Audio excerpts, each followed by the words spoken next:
In a world that never stops talking, strength has become loud. People announce their discipline. They broadcast their routines. They perform their growth. But real power does not introduce itself.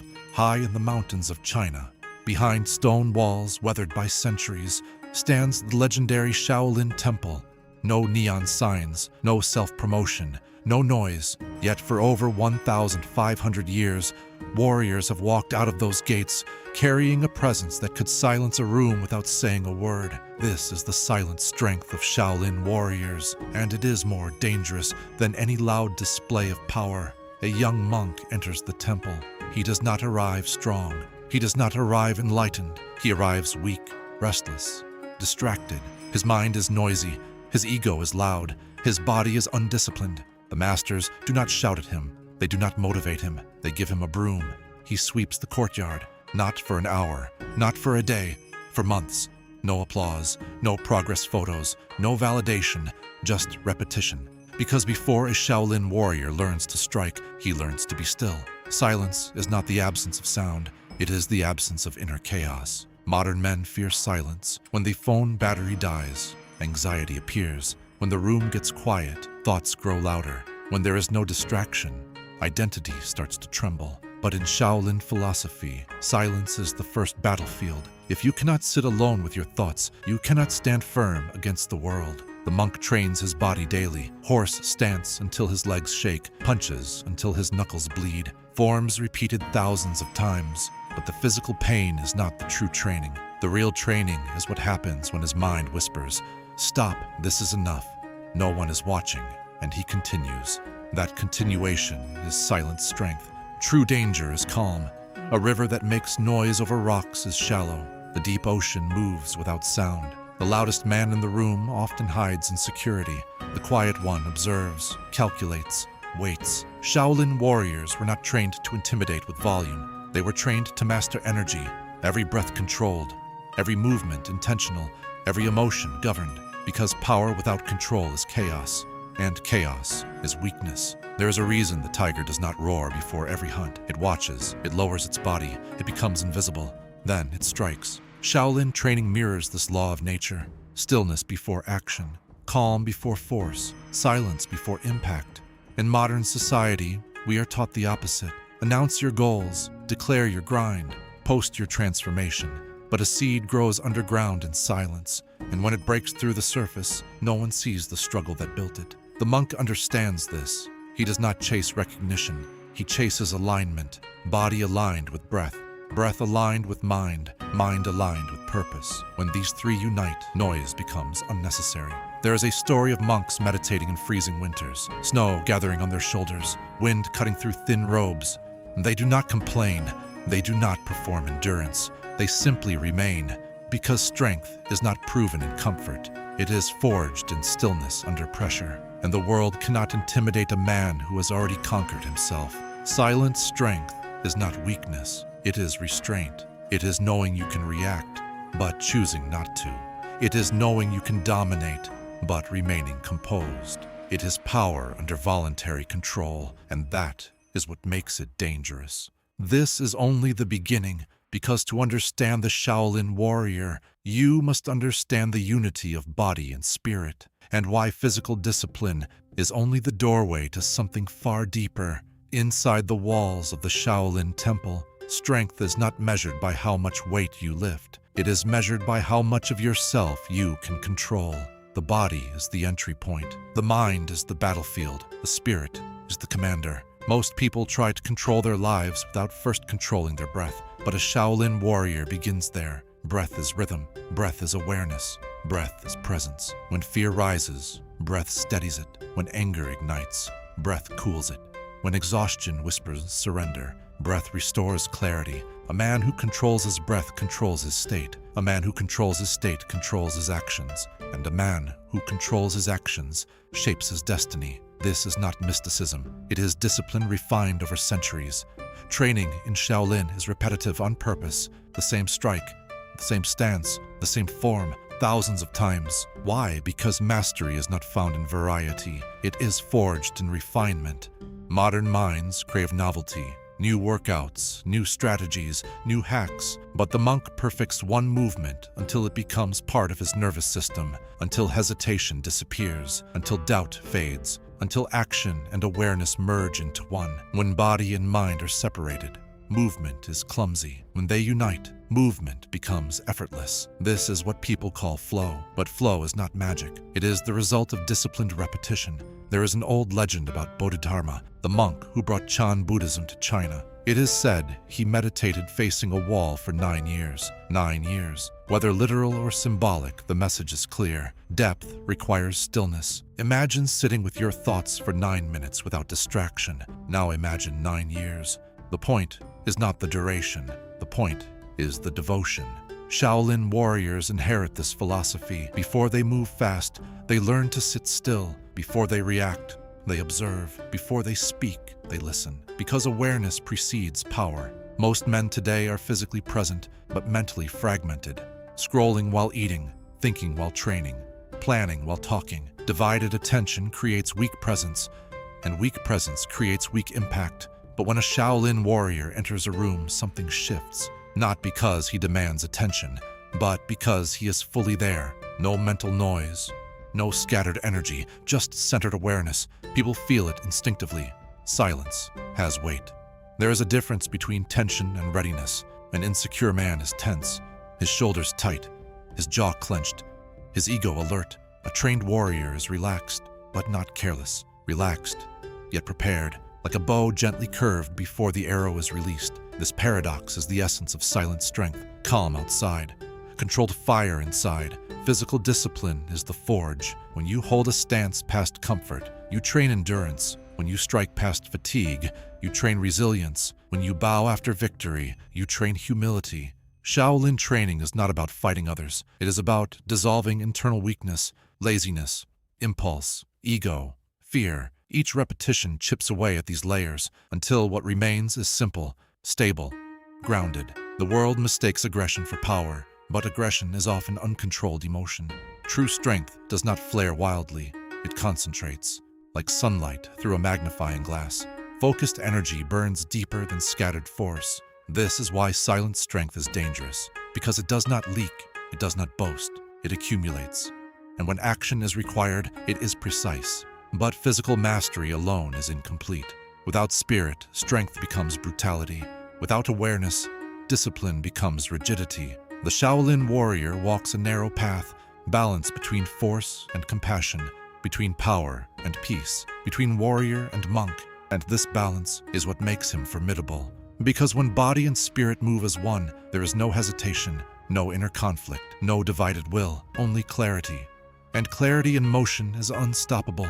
To understand the Shaolin warrior, you must understand restraint. Restraint is not suppression, it is conscious choice. Inside the discipline of the Shaolin Temple, students are taught something paradoxical. The highest level of combat is avoiding it. A warrior who seeks to prove himself is still ruled by ego. A warrior who is at peace with his strength does not need witnesses. This is why silent strength unsettles people, because it does not react, it observes. When insulted, it does not flare. When challenged, it does not posture. When pressured, it does not panic. It remains centered, and centered men are difficult to control. There is an ancient principle in Chinese philosophy. Water does not compete, yet it erodes mountains. Soft, yet unstoppable. Calm, yet powerful. Shaolin warriors train to embody this principle. In combat, they do not meet force with rigid resistance. They redirect it. They yield slightly, then return with precision. This is not only a fighting technique, it is a life philosophy. When life pushes, most people resist emotionally. They complain, they blame, they collapse internally. But silent strength adapts. It bends without breaking. Because rigidity shatters under pressure, flexibility survives. Ego wants recognition. Spirit seeks refinement. The modern world feeds the ego constantly. Show your wins, display your discipline, announce your transformation. But inside Shaolin walls, growth is private. There is no audience for your early struggles, no applause for waking before dawn, no reward for enduring repetition, just you and your limits. And that is where true character is built. The monk wakes before sunrise, cold air, still darkness. He trains when no one is watching. This is where most men fail. They perform effort publicly, but negotiate privately. They are disciplined when observed, but weak when alone. Shaolin discipline eliminates this duality. You are the sole man in the dark, as you are in the light, because integrity is internal alignment. When your actions match your values even in solitude, you become unshakable. Silent strength also transforms fear. Fear is natural. Even warriors feel it. But fear unmanaged becomes panic. Fear mastered becomes awareness. Shaolin training exposes students to discomfort repeatedly. Pain in muscles, fatigue in lungs, failure in forms. The body resists, the mind screams, but over time, something shifts. The sensation of discomfort remains, but the emotional reaction weakens. You begin to witness pain instead of becoming it. This separation is power, because when you are not overwhelmed by sensation, you can choose your response. And response, not reaction, defines strength. There's a silence that comes after prolonged discipline, not the silence of emptiness, but the silence of clarity. Thoughts slow, impulses soften, perception sharpens. You begin to notice details others miss, a shift in posture, a change in tone, a subtle tension in a room. Presence deepens, and with deeper presence comes influence, without raising your voice, without asserting dominance, simply by being grounded. Many people chase power to feel secure, but the Shaolin path reverses this. First, become secure within yourself. Then power becomes a responsibility, not a craving. This is why silent strength is ethical. It does not exploit weakness. It protects balance. A warrior who has conquered himself does not need to conquer others. The greatest victory in Shaolin philosophy is mastery over impulse. Anger arises. You observe it. Desire appears. You regulate it. Pride whispers. You bow. This constant inner refinement creates a rare kind of stability, and stability in a chaotic world is a superpower. But this path is not glamorous. It is repetitive. It is humbling. It is slow. And that is precisely why it works. Because what is built slowly is not easily destroyed. Silent strength is not a weekend transformation. It is a lifetime cultivation. And those who commit to it become something different. Not louder, not flashier, but deeper, more controlled, more dangerous in their calm. And yet, the ultimate lesson of Shaolin strength goes even further. Because beyond discipline, beyond combat, beyond silence, there is something even more powerful: compassion. Strength without compassion becomes tyranny. Compassion without strength becomes fragility. The Shaolin warrior is trained to hold both. Within the grounds of the Shaolin Temple, martial discipline is inseparable from Buddhist philosophy. You are taught to strike, but also to heal, to defend, but not to dominate, to control, but not to oppress. Because the highest form of power is protection. This is what most modern interpretations of strength misunderstand. They focus on dominance, on intimidation, on conquest. But a warrior who constantly seeks to prove power is still insecure. True silent strength does not need to announce itself. It is felt, like the presence of a mountain. You do not hear a mountain speak, yet you feel its weight, its stability, its permanence. That is the energy a Shaolin warrior cultivates. Compassion in this context is not softness, it is clarity. When your ego no longer drives your actions, your decisions become cleaner. You do not lash out to defend pride. You do not escalate to feed identity. You do not destroy simply because you can. You respond proportionally. You act only when necessary, and you stop when the situation is resolved. That level of control requires immense inner work, because most harm in the world comes from uncontrolled emotion, unexamined anger, unprocessed shame, unmanaged fear. Shaolin training confronts these shadows directly, through stillness, through discipline, through awareness. There is a reason meditation halls exist beside training grounds. After intense physical practice, monks sit, breathing slows, sweat cools, heart rate stabilizes. The body that was explosive moments ago becomes still. This transition is intentional. It teaches integration. You are not only the warrior, you are also the witness, the observer behind the movement. When this awareness strengthens, identity softens. You are no longer defined by victory or defeat. You are defined by presence. Imagine a man who cannot be provoked easily, who does not crumble under pressure, who does not seek validation, who trains consistently without applause, who speaks calmly even in chaos. This man is rare, and rarity commands respect, not because he demands it, but because he embodies it. Silent strength radiates. It influences without force. The world today rewards visibility, but Shaolin philosophy rewards invisibility. The more silent your preparation, the more powerful your execution. The deeper your roots, the stronger your stance. When storms arrive, and they always do, surface-level strength collapses, but cultivated depth endures. Silent strength also changes how you view conflict. Instead of asking, "How do I win?" you begin asking, "Oh, what is necessary?" Sometimes necessary means walking away. Sometimes necessary means standing firm. Sometimes necessary means striking decisively.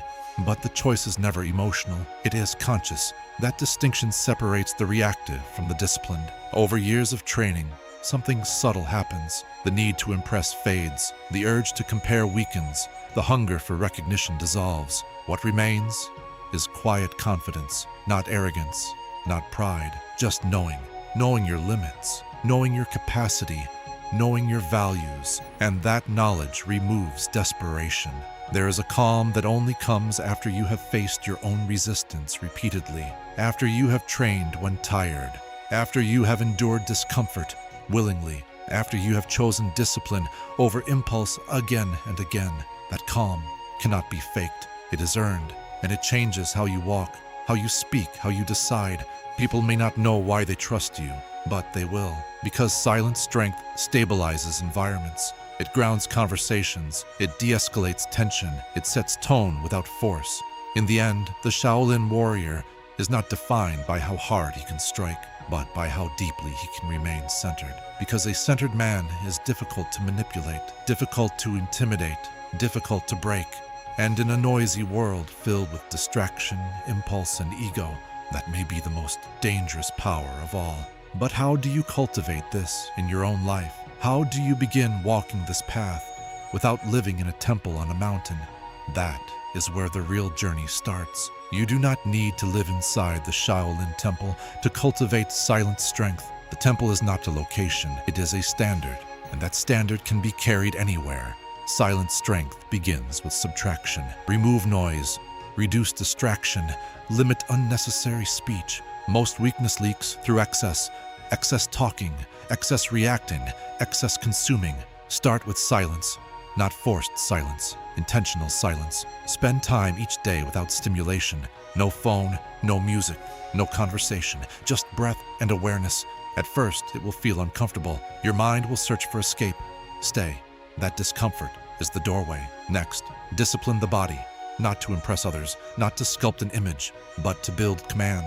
Choose a simple physical practice, push-ups, running, martial arts, cold exposure. It does not matter what you choose. What matters is consistency. Train when motivated. Train when unmotivated. Train especially when no one sees it, because the private repetitions create public presence. Over time, you will notice something subtle. Your posture changes, your breathing deepens, your gaze steadies. You move less, but with more intention. This is silent strength forming. Then train your reactions. When insulted, pause. When frustrated, breathe. When tempted, wait. The pause is power. Most people live in reaction loops. Stimulus to reaction to regret. Shaolin philosophy inserts awareness between stimulus and response. Stimulus to awareness, to choice, to action. That single gap is where mastery lives. Simplify your words, speak less, but when you speak, mean it. Loud personalities often hide unstable foundations. Measured speech signals control, and control signals depth. You do not need to dominate conversations. You need to anchor them. When others escalate emotionally, lower your tone. When others rush, slow down. Regulation is contagious. Cultivate humility. Bow internally. Even if you do not physically bow, practice the mindset. You are always a student. No matter how strong you become, there is refinement ahead. Ego stagnates growth. Humility sharpens it. Remember, the more capable you are, the more responsibility you carry. Silent strength protects. It does not intimidate for sport. Embrace solitude strategically, not isolation from fear, but solitude for calibration. Time alone reveals misalignment. It exposes weaknesses you hide socially. Face them, correct them, return stronger. Shaolin warriors spent years refining themselves away from crowds, not because they hated society, but because clarity is easier to cultivate without noise. Understand this clearly. Silent strength is not aesthetic. It is not a costume. It is not slow-motion footage with dramatic music. It is daily friction, daily correction, daily restraint. It is choosing discipline when comfort whispers. It is choosing composure when ego flares. It is choosing growth when laziness negotiates. And here's the final truth. Silent strength changes how you experience life. You are less reactive, less anxious, less desperate, because your stability does not depend on external validation. It comes from internal alignment. When body, breath, and mind cooperate, you move differently, you decide differently, you endure differently, you lead differently. The Shaolin warrior is not a myth of the past. It is an archetype available to you, not through imitation, but through cultivation. Start small, reduce noise, strengthen the body, train awareness, refine speech, practice restraint. Over months, over years, you will feel it. A calm intensity, a grounded presence, a quiet confidence that does not need announcement. And one day, someone will say, "There's something different about you." You will not explain it. You will not advertise it. You will simply continue walking, calm, disciplined, centered, because the most dangerous power in this world is not loud, it is silent, and it is under control.